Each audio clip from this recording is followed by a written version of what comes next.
നിങ്ങൾ study planner വാങ്ങിയിട്ടുണ്ടോ? And if yes, എത്ര ദിവസം നിങ്ങൾ അത് കണ്ടിന്യൂസ് ആയിട്ട് ഉപയോഗിച്ചിട്ടുണ്ട്?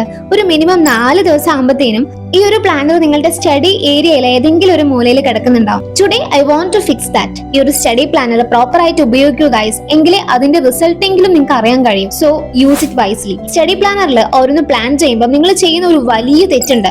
U plan too much. Like ഒരു ദിവസത്തിന്റെ 3/4 ഭാഗവും പഠിക്കാൻ വേണ്ടിയിട്ട് നിങ്ങൾ മാറ്റിവെക്കുകയാണ്. ഇത് കാണാനൊക്കെ ഒരു രസം ഉണ്ടാവും, പക്ഷെ പ്രൊഡക്റ്റീവ് ആവാമെന്ന് നിങ്ങൾ കരുതുമെങ്കിലും നിങ്ങൾക്ക് അതിന് പറ്റില്ല. അപ്പൊ അടുത്ത ചോദ്യം, എങ്ങനെയാണ് സ്റ്റഡി പ്ലാനറിൽ പ്ലാൻ ചെയ്യേണ്ടതെന്നല്ലേ? അപ്പൊ ബാക്കി കാണും. ബിഫോർ ദാറ്റ് ഒരു കുഞ്ഞു കാര്യം പറഞ്ഞോട്ടെ. ഇതുവരെ നമ്മുടെ ചാനൽ നിങ്ങൾ സബ്സ്ക്രൈബ് ചെയ്യാതെയാണ് വീഡിയോ കണ്ടുകൊണ്ടിരിക്കുന്നെങ്കിൽ ഒന്ന് സബ്സ്ക്രൈബ് ചെയ്യണേ. ഒന്നാമത്തെ റൂൾ, ഈ ഒരു പ്ലാനറിൽ നിങ്ങൾ ഒരു ദിവസം 5 മണിക്കൂർ പഠിക്കണമെന്ന് ആഗ്രഹിക്കുന്നുണ്ടെങ്കിൽ അതിന്റെ 70% മാത്രം പ്ലാൻ ചെയ്യുക. ബാക്കി 30% ലീവ് ഇറ്റ് ഇന്റൻഷനലി.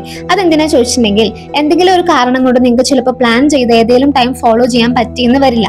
സോ ഈ ഒരു 30% ബഫർ ടൈം നിങ്ങളുടെ ഈ ഒരു ഹോൾ പ്ലാൻ ബ്രേക്ക് ചെയ്യാൻ അനുവദിക്കില്ല. രണ്ടാമത്തെ റൂള്, നാളേക്ക് സ്റ്റഡി പ്ലാൻ തയ്യാറാക്കേണ്ടത് നാളെ കാലത്തല്ല, ഇന്ന് രാത്രി ഉറങ്ങുന്നതിന് മുമ്പ് പ്ലാൻ ചെയ്യുക. മൂന്നാമത്തെ റൂൾ എന്ന് പറയുന്നത്, സ്റ്റഡി പ്ലാനർ എന്നത് പഠിക്കുന്നതിന് മാത്രമായിരിക്കണം. അതുകൊണ്ട് പഠിക്കേണ്ട കാര്യങ്ങൾ മാത്രം സ്പെസിഫിക് ആയിട്ട് എഴുതുക, വേറെ നിങ്ങളുടെ കാര്യങ്ങൾ ഇൻക്ലൂഡ് ചെയ്യാതിരിക്കുക. നാലാമത്തെ റൂൾ എന്നത്, ഓരോ സൺഡേയും ഈ പ്ലാൻ ഒന്ന് റിവ്യൂ ചെയ്യുക.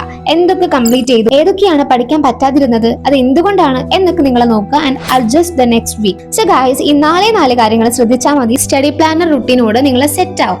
ആൻഡ് ഞാൻ യൂസ് ചെയ്തുകൊണ്ടിരിക്കുന്ന പ്ലാനറിന്റെ ലിങ്ക് കൊടുത്തേക്കാവേ. ഇഫ് യു വാണ്ട് ജസ്റ്റ് ഒന്ന് ചെക്ക് ചെയ്തു.